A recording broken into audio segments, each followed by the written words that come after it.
नमस्कार दोस्तों, स्वागत है आप सभी का रोचक कहानियाँ चैनल में। मम्मी जी जैसे ही आशी की आने की खबर सुनी, गठिया का दर्द और अपनी सारी बीमारी भूलकर ताली बहू की तैयारी के लिए सबको हिदायतें देने लगी। मैं चुपचाप अपने कमरे में आ गई, आंखें भर आई। 15 साल होने को आए मेरी शादी को। आशी को मात्र 5 साल ही हुए हैं। कितने दिन में मम्मी जी की ज्यादती बर्दाश्त करूंगी। इस बार मैं चुप नहीं रहूंगी। मम्मी जी से मुझे जो शिकायत है, मुझे उनको इनका एहसास दिलाना ही होगा। कब तक घुटती रहूंगी मम्मी जी की सह पर। अब आशी मेरी छोटी देवरानी भी व्यंग से मुस्कुराते हुए कुछ न कुछ बोल देती। मैं सोचती मैं बड़ी हूँ और आशी जयपुर में साल में एक बार ही आती है। खुशी खुशी चली जाए तो ही अच्छा है। अगर मायके में शादी ब्याह रहा तभी जल्दी आती है। आशी मेरे देवर वरुण की पत्नी और मम्मी जी की आदर्श और प्यारी बहू है। दोपहर की फ्लाइट से आशी और वरुण आ रहे हैं। उनका कमरा, बाथरूम सब चमचमा रहा है। रसोई से उनके पसंद के व्यंजनों की खुशबू आ रही है।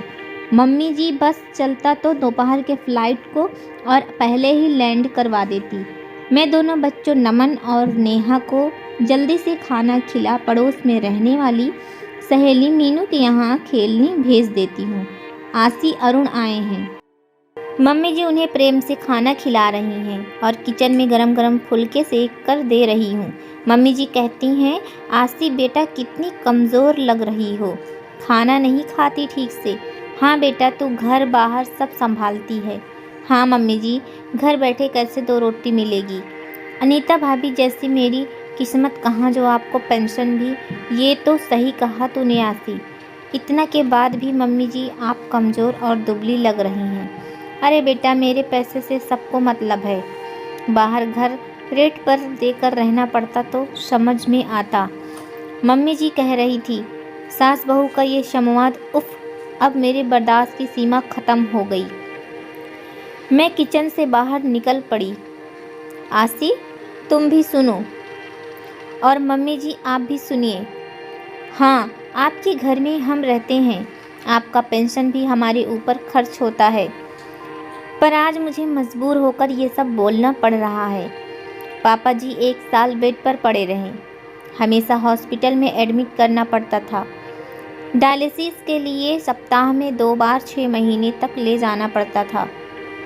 बच्चों की परवाह किए बिना मैं 7-8 घंटे हॉस्पिटल में रहती, क्योंकि संजय को ऑफिस से छुट्टी नहीं मिलती थी। वरुण पढ़ाई कर रहा था। सिनेमा देखने घूमने पति पत्नी साथ जाते हैं, पर 15 साल की शादीशुदा ज़िंदगी में शायद ही ये पल मुझे नसीब हुआ हो। और आशी हनीमून के लिए सिंगापुर गई। आप कितना खुश हो रही थी। कभी मायके जाना होता मुझे तो घड़ों पानी पड़ जाता आपके ऊपर। और रसोई और घर कैसे मेंटेन होगा। 2-4 दिन में संजय समझकर मुझे वापस ले आते। आपके घुटने में रोज़ दर्दनाशक तेल की मालिश करती हूँ, टाइम से दवा देती, सुबह उठते ही गर्म पानी और चाय लेकर खड़ी रहती हूँ। आपका बिस्तर ठीक करती, जो खाने को बोलती हैं तुरंत बना के देती हूँ। और आशी जिस पर आप अपना प्यार लुटाती हैं, मीठी मीठी बातें करते हैं, 2 साड़ी लाकर दे देती है और अपना कर्तव्य पूरा कर लेती है। मेरे लिए आप तीज में जो साड़ी दी हैं, सारे माथे लगा पसंद नहीं आने पर भी पहन लेती हूँ। पर आशी को इतनी महंगी कंजीवरम आपने कितना खुश होकर ख़रीदा था। पहली तीज पर उसने कितनी सफाई से लेने से इनकार कर ऐसे ही देने को कहा। तब से आशी को पैसे ही देती है। वो साड़ी निधि दीदी यानी ननद को कहकर दिया तेरे लिए लिया है। क्यों मम्मी जी, दूर के ढोल इतने सुहावने हो जाते हैं कि हमारा सब कुछ किया धरा बेकार हो जाता है। आप हमेशा रेंट और पेंशन का ताना देती हैं। माफ़ कीजिएगा, आपके ऊपर कोई खर्च नहीं होता। पिछले महीने सोडियम पोटेशियम की कमी हो गई थी, आपकी डिहाइड्रेशन हो गया था, बच्चों की परीक्षा थी, सब छोड़कर 4 दिन हॉस्पिटल में ही रहे आपके साथ। आपका हाथ टूट गया था तो नहलाती थी आपको, मैं अपने हाथ से खाना खिलाती भी, बाल बनाती थी। कौन सी बहू और कौन सी बेटी आई थी आपकी सेवा करने के लिए? इतने मेहमान रिश्तेदार आते हैं, उनके यहाँ शादी या मरनी सब कुछ हमें देखना है। पता नहीं संजय गए और मेरी बातें सुनकर मैंने कहा, मम्मी जी कभी सोचिएगा, आपका पेंशन और रेंट लेकर भी कोई आपको करने के लिए तैयार हो तो मैं अपने बच्चों को लेकर चली जाऊंगी। शादी के पहले मैं स्कूल में पढ़ाती थी, पर शादी के बाद ससुर जी की बीमारी और घर की जिम्मेदारी के कारण मुझे नौकरी छोड़नी पड़ी। तो आपको याद होगा, और आशी छोटी हो सम्मान दोगी तो प्यार मिलेगा, वरना तुम अपने रास्ते में अपने रास्ते। मैं रोते रोते सारी शिकायतें जो मेरे दिल में मम्मी जी और आशी को लेकर थी कह दी। मम्मी जी और आशी को ये उम्मीद नहीं थी, दोनों शॉक्ड थी। संजय ज़बरदस्ती मुझे पकड़कर कमरे में ले गए। मेरी रुलाई रुक नहीं रही थी, बच्चे भी आ गए थे खेलकर। घर में अजीब सा सन्नाटा पसरा हुआ था, पर मैं आज बहुत हल्का महसूस कर रही थी।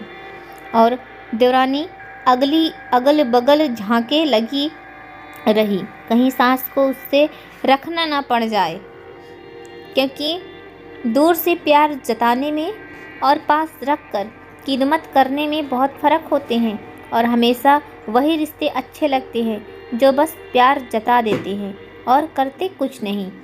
और जो दिन रात हमारे लिए करते हैं वो कभी अच्छे नहीं लगते हैं।